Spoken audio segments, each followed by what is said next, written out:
전통적인 선교에 대한 분명한 확신, 우리가 믿지 않는 사람들에게 복음을 증거하고 그 복음을 증거함으로 말미암아 그들이 하나님의 백성이 되게 하고, 그리고 참 그런 일을 감당하도록 복음을 받아들이지 않는 민족들에게 선교사를 파송하는 이 교회가 하는 이와 같은 선교사 파송의 사명은 한국 교회가 흔들리지 않고 계속해서 감당해야 할 것이라고 생각합니다.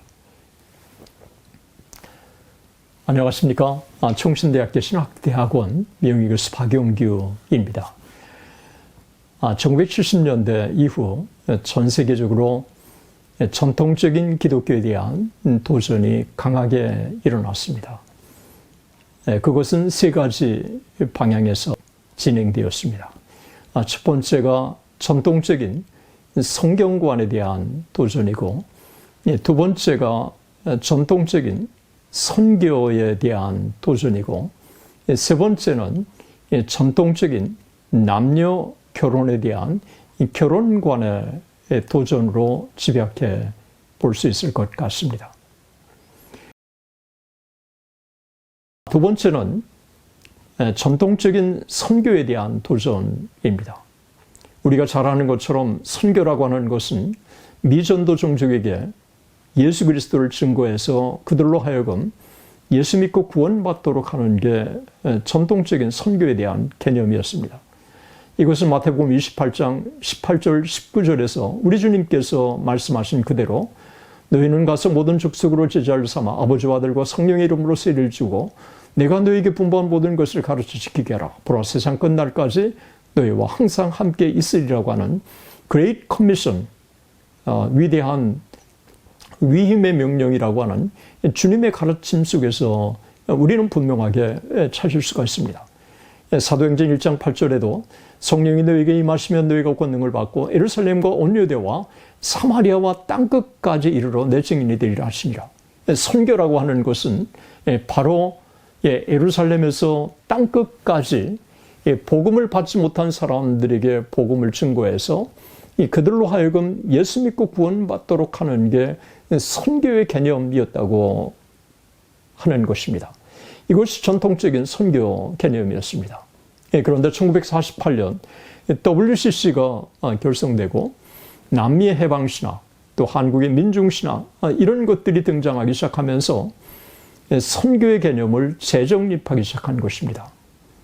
교회가 미전도 종족에게 선교사를 파송해서 복음을 증거하는 것을 선교로 이해하지 않고 하나님이 이 땅에서 하시는 것을 선교로 정의한 것입니다. 우리는 이것을 미시오데이라고 하는데, 이 미시오데이라고 하는 선교 개념은 사실은 미전도 종족에게 구체적으로 선교사를 파송해서 복음을 증거할 수 있도록 그렇게 할 필요가 없도록 그런 열의를 결국은 시들게 만드는 그런 결과를 초래한 것입니다.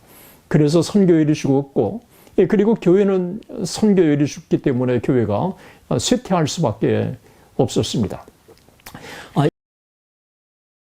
이런 시대적인 상황 속에서 역사적인 전통적인 선교에 대한 개념을 재진술하면서 전통적인 선교관이 약했던 사회적 책임을 보완하려고 하는 일련의 움직임들이 1966년 베를린 선교대회, 그리고 1974년 로잔 세계복음화대회, 그리고 1989년 마닐라 제2차 세계복음화대회, 2011년 제3회 케이프타운에서 열렸던 3회 세계복음화대회, 그리고 올 2024년 9월 인천에서 열리는 세계 제4차 세계 로잔 세계복음화대회라고 할 수 있습니다.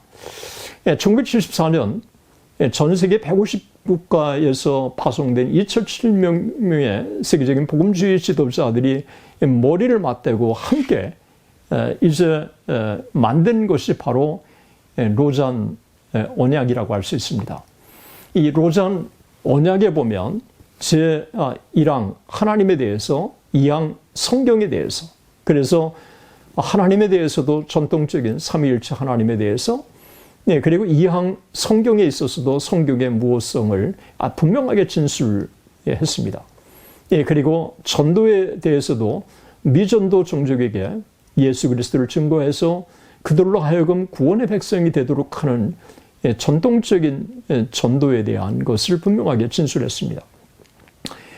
그리스도의 유일성에 대해서도 분명하게 진술합니다. 다섯 번째에는 그리스도인의 사회적 책임을 언급했습니다.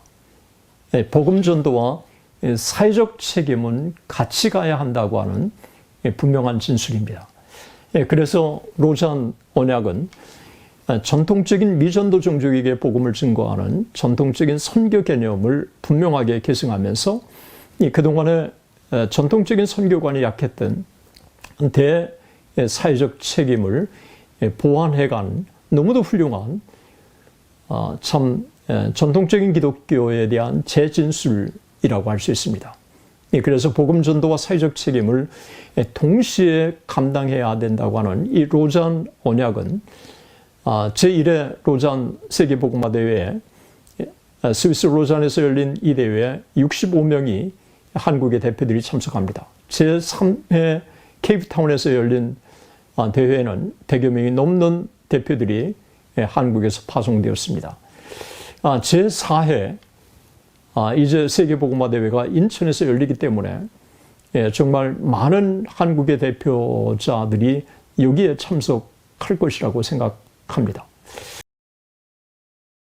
한국의 지난 역사를 돌이켜보면 1974년 7월 16일부터 25일까지 10일 동안 150개국이 넘는 전 세계의 국가들 중에서 2,700명의 대표자들이 함께 모여서 머리를 맞대고 어떻게 세계복음화를 이룰 것인가를 고민하게 됩니다.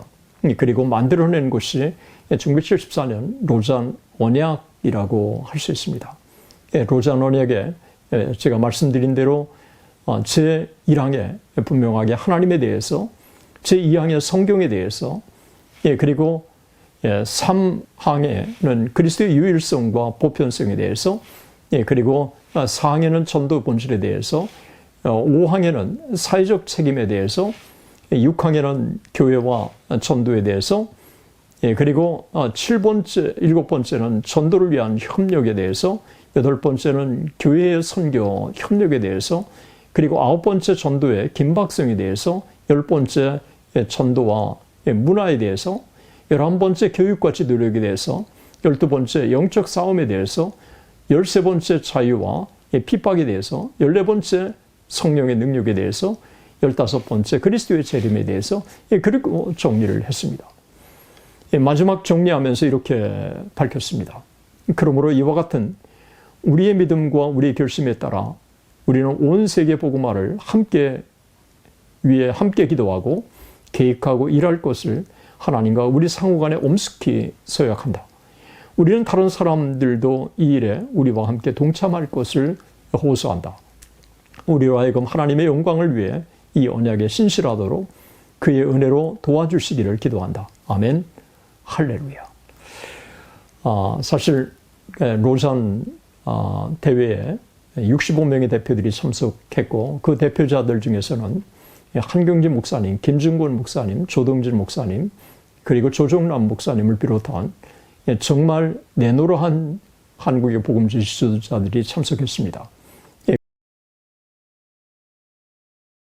그리고 그들이 이 로잔 언약의 기초에서 한국에 도전을 줬고, 그리고 한국 교회가 깨어나게 되었고, 그리고 미국에 이어서 전 세계에 선교사를 가장 많이 파송하는 선교 대국이 한국이 될 수 있었습니다. 놀랍게도 선교사 파송과 맞물려서 하나님께서 세계 선교의 사명을 감당할 수 있도록 경제 부흥도 이 민족에게 주었던 것입니다. 그래서 김중문 목사님은 세계 선교와 한국의 경제 발전은 깊은 모종의 상관관계가 있다고 그렇게 말한 적이 있습니다. 한국이 계속해서 중단하지 말고 세계 선교의 사명을 감당해야 할 것이라고 생각합니다. 하나님께서 이 일을 위해서 경제적인 참 발전도 이룩해달라고 우리가 함께 기도해야 할 것이라고 생각합니다. 사실 한국의 경제 발전은 전 세계가 주목하고 있고 유교의 폐허를 딛고 전 세계의 민주주의 발전, 세계 경제 발전, 그리고 국제화라고 하는 이 세 가지를 이룬 나라는 한국이 유일하다고 할 수 있습니다. 오늘의 강의는 여기까지입니다. 끝까지 시청해 주셔서 대단히 감사합니다. 하나님의 은혜가 여러분들과 함께 하시기를 진심으로 축원합니다.